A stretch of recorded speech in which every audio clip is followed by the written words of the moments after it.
नौकरी पे आजीवन प्रतिबंध लगता है तो चुनाव लड़ने पे भी आजीवन प्रतिबंध लगना चाहिए। जब तक इस टाइप के चोर, गुंडे, बदमाश, माफिया टाइप के लोग, कोई खनन माफिया है, कोई ड्रग माफिया है, कोई शराब का कारोबारी है, कोई जो है कुछ कर रहा है, इस तरीके के लोग जब तक संसद विधानसभा में पहुंचेंगे तब तक अच्छा नियम कानून नहीं बनेगा। अच्छा नियम कानून नहीं बनेगा तो अच्छा देश नहीं बन पाएगा। सजा याफ्ता नेताओं को आजीवन चुनाव लड़ने पर प्रतिबंध लगाने की सरकार खिलाफ है। इसको लेकर केंद्र सरकार सुप्रीम कोर्ट में हलफनामा दायर किया है। हमारे साथ खुद याचिकाकर्ता और सुप्रीम कोर्ट के वकील अश्वनी कुमार उपाध्याय हैं, जिन्होंने सबसे पहले 2016 में यह याचिका दायर की थी। सर, केंद्र सरकार ने विरोध किया है, अब आप क्या कहेंगे? देखिए, फाइनल हियरिंग होगी। हम सुप्रीम कोर्ट से ये मांग करेंगे कि जो एमएलए एमपी हैं ये पब्लिक सर्वेंट होते हैं, तो जैसे बाकी जो पब्लिक सर्वेंट हैं, अगर उनको 2 दिन की सजा हो जाती है तो उनके नौकरी पे आजीवन प्रतिबंध हो जाता है। चाहे कोई एसडीएम हो, कलेक्टर हो, तहसीलदार हो, चाहे कप्तान हो, कोई डॉक्टर हो, प्रोफेसर हो, इंजीनियर हो, कोई भी हो, अगर उसको 2 दिन की सजा हो जाए तो आजीवन उसकी नौकरी पे प्रतिबंध लग जाता है। एमएलए एमपी के केस में 2 साल तक में तो कोई प्रतिबंध है ही नहीं है। 2 साल से कम की अगर सजा हो जाती है तो 1 दिन का भी प्रतिबंध नहीं है। अगर 2 साल से ज़्यादा की सजा हो तब जाके मात्र 6 साल का बैन है। इसलिए हमने कहा है कि जो 1950 में बना हुआ रिप्रेजेंटेशन ऑफ पीपल एक्ट है ये ठीक नहीं है, ये कॉन्स्टिट्यूशन के खिलाफ है, ये राइट टू इक्वलिटी के खिलाफ है। और एमएलए एमपी तो सुपीरियर पब्लिक सर्वेंट होते हैं, वो केवल पब्लिक और लॉ मेकर भी होते हैं। ऐसे में सजा याफ्ता लोगों के पार्टी बनाने, पार्टी पदाधिकारी बनने और चुनाव लड़ने पे तीनों पे ही आजीवन प्रतिबंध होना चाहिए। अगले सप्ताह फिर सुनवाई है। मैं आशा करता हूं कि माननीय सुप्रीम कोर्ट इस बात को गंभीरता के साथ देखेंगे। भाई, कुल मिला के भारत में 5000 सांसद 4 मार्च को सुनवाई होनी है इस मामले में। सुनवाई के दौरान क्या केंद्र सरकार की ओर से जो हलफनामा दायर किया गया है उसका आप विरोध करेंगे, और विरोध करेंगे तो क्यों करेंगे? सुप्रीम कोर्ट, देखिए, हमने पीआईएल में मांग किया है और आज 10 साल हो गया, हम 2016 से इस पे लड़ रहे हैं। हमारा ये कहना है नियम एक होना चाहिए। पब्लिक सर्वेंट के लिए एक नियम होना चाहिए। जैसे कप्तान, कलेक्टर पब्लिक सर्वेंट है, ऐसे सांसद, विधायक, मंत्री भी पब्लिक सर्वेंट हैं। जब नौकरी पे आजीवन प्रतिबंध लगता है तो चुनाव लड़ने पे भी आजीवन प्रतिबंध लगना चाहिए। और इनफैक्ट इलेक्शन जो हम बात कह रहे हैं इसको इलेक्शन कमीशन कई बार कह चुका है। लॉ कमीशन ऑफ इंडिया अपनी रिपोर्ट में कह चुका है।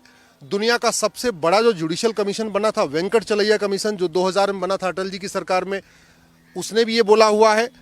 कई लिंगदोह कमेटी ने बोला हुआ, कई सारे एक्सपर्ट्स इस पे कह चुके हैं। और दुनिया में कई स्थानों पे ऐसे है कि जो व्यक्ति सजा याफ्ता है न वो चुनाव लड़ सकता है, न पार्टी बना सकता है, न पार्टी पदाधिकारी बन सकता है। भारत में चुनाव लड़ने पे तो मात्र 6 साल का बैन है, पार्टी बनाने और पार्टी पदाधिकारी पे वो भी नहीं है। तो बहुत सारे सजा याफ्ता लोग जो चुनाव नहीं लड़ पाते वो पार्टी बना के पार्टी अध्यक्ष बन जाते हैं और दूसरों को चुनाव लड़वाते रहते हैं। इसको बंद करने की जरूरत है। सर, इतने सालों बाद केंद्र सरकार का यह जवाब आया है, चुनाव आयोग का भी जवाब आने वाला है। क्या सरकार को ये जवाब जो देना था वो पहले जवाब देना चाहिए था, तो शायद जो मामले की सुनवाई वो खत्म हो गई होती? देखिए गोपाल जी, इलेक्शन रिफॉर्म के ऊपर संसद में गंभीरता के साथ कभी चर्चा नहीं हुई। बहुत सारी चीज़ें हैं और मेरी खुद इलेक्शन रिफॉर्म के ऊपर यहाँ कई पीआईएल है। एक मेरी पीआईएल है कि मिनिमम क्वालिफिकेशन होनी चाहिए। एक मेरी पीआईएल है कि चुनाव लड़ने के लिए मैक्सिमम जो है एज भी होनी चाहिए। रोल्स रिस्पॉन्सिबिलिटीज़ तय होनी चाहिए। इसके अलावा जो 4 सीटेड लोग हैं जिनके खिलाफ चार्जेस फ्रेम हो गया, उनके चुनाव लड़ने पे प्रतिबंध होना चाहिए। एक मेरी पीआईएल है कि 1 नेशन 1 इलेक्टोरल रोल होना चाहिए।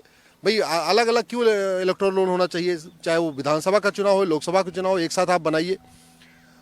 टीचर्स की बार बार ड्यूटी लगी रहती है वोटर लिस्ट बनाने में, जबकि हर पोस्ट ऑफिस के पास इस समय कोई काम नहीं है और हर स्थान पे पोस्ट ऑफिस है। अगर पोस्ट ऑफिस को नोडल सेंटर डिक्लेयर कर दिया जाए तो सब लोग जिसको अपने वोटर आईडी बनवाना वहाँ जाके बनवा लेगा। फ्रीबीज के ऊपर मेरी पीआईएल है। आज तक मैनिफेस्टो का स्टैंडर्ड फॉर्मेट नहीं बना, उसके ऊपर मेरी पीआईएल है।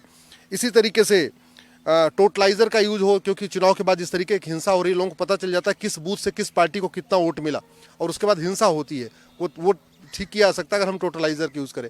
ऐसे अनेक पीआईएल है। दुर्भाग्यवश भी गंभीरता के साथ लोकसभा और राज्यसभा में इलेक्शन रिफॉर्म पे चर्चा नहीं हुई।